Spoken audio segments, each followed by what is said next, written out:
Beleza, né, pessoal? Bom, muito bem, a gente já fez um monte de exercícios aqui, deu uma canseira danada, né?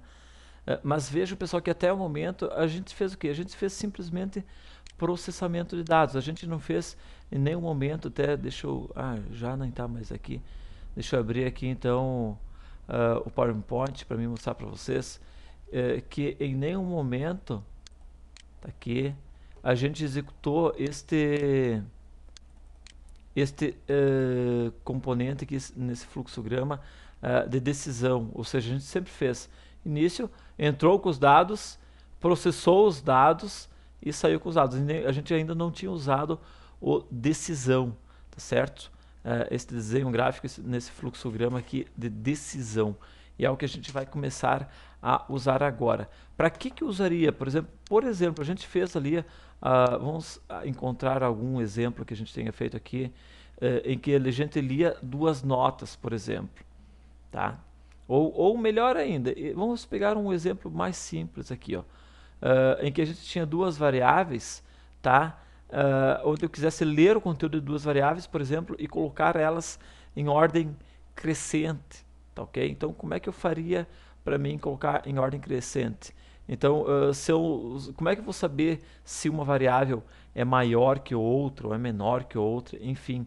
Então, para isso, pessoal, a gente vai começar a ver os comandos condicionais. Então, aqui, deixa eu até opa, aqui até eu vou rodar isso daqui para vocês verem aqui. Então, estruturas de seleção, certo? Nesse caso, então, para a gente poder usar esses comandos condicionais. Então, permite execução de ações dependendo de determinadas condições. Então, um exemplo, né, se uma condição for verdadeira, faça isso, se não, faça aquilo, tá ok? Então, vamos fazer um exemplo aqui agora. Vamos pegar aqui uma aula que tem aqui no começo. Tá, vamos aqui, dar um Ctrl C, vamos lá para o final. E vamos alterar, então, esse exercício para que ele se enquadre, então. Vamos ver aqui, vamos alterar isso aqui para que ele se enquadre, então, nessa questão, então, dos comandos condicionais. Tá ok? Então, aqui a questão era o seguinte. Duas variáveis A e B possuem valores distintos, cria um algoritmo que armazene os valores nessas duas variáveis e efetue a troca dos valores de forma que A possa possuir o valor de B e vice-versa. Então, isso aqui que a gente tinha feito antes, né? Então, agora a gente vai fazer diferente, tá ok? Então, vamos lá. O que nós vamos fazer aqui, pessoal? Para mim poder mostrar, então, um exemplo, então, do uso de comandos condicionais. Então, por exemplo, duas variáveis A e B possuem valores distintos, A igual a 5, B igual a 10, né? Ou, vamos fazer o seguinte, crie duas variáveis,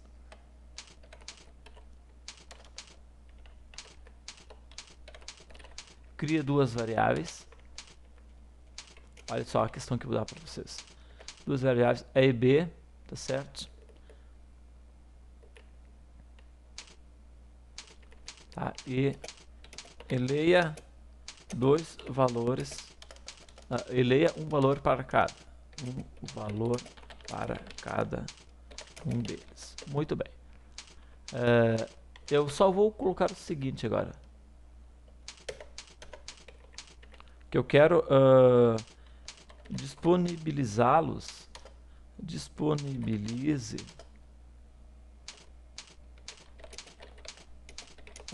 de forma crescente, tá?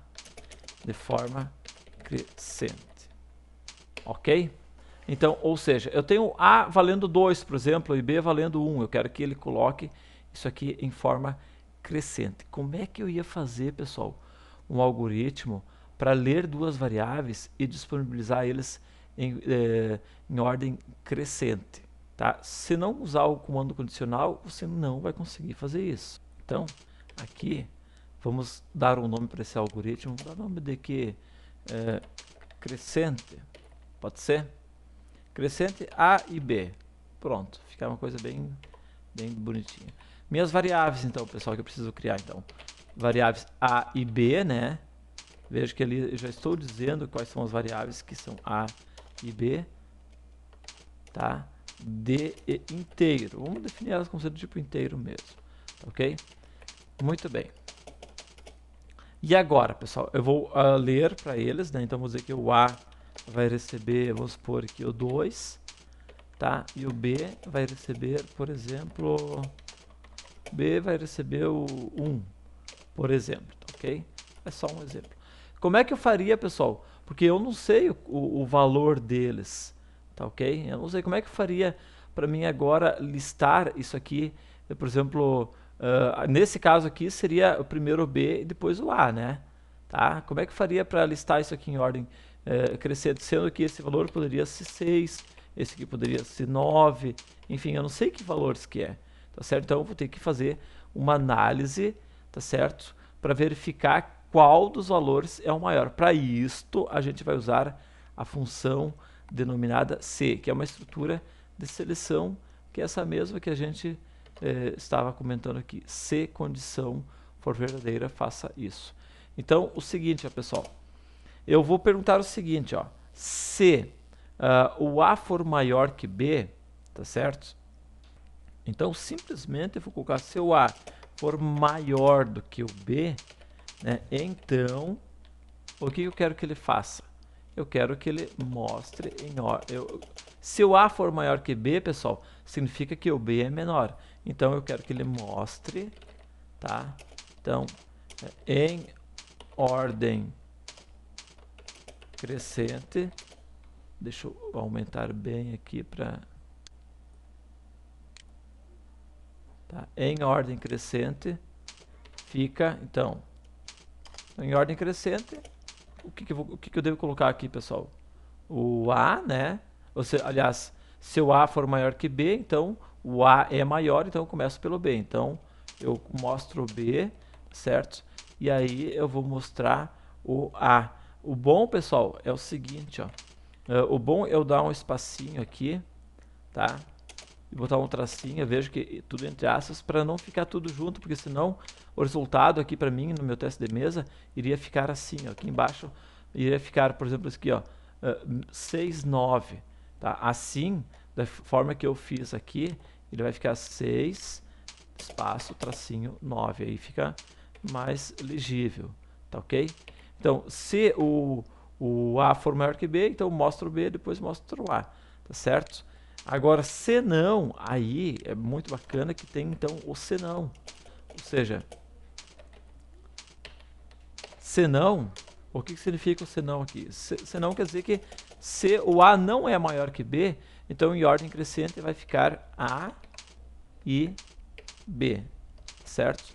Então, agora sim eu estou tranquilo, certo? Beleza, né? Bom, a gente terminou a princípio esse algoritmo. Claro que eu ainda tenho que dar uma melhoradinha nele, que eu já vou explicar para vocês o que mais que eu preciso fazer aqui para melhorar, tá ok? Vamos fazer o teste de mesa e depois vamos partir para as linguagens de programação, tá bom? Então até a próxima aula, tchau!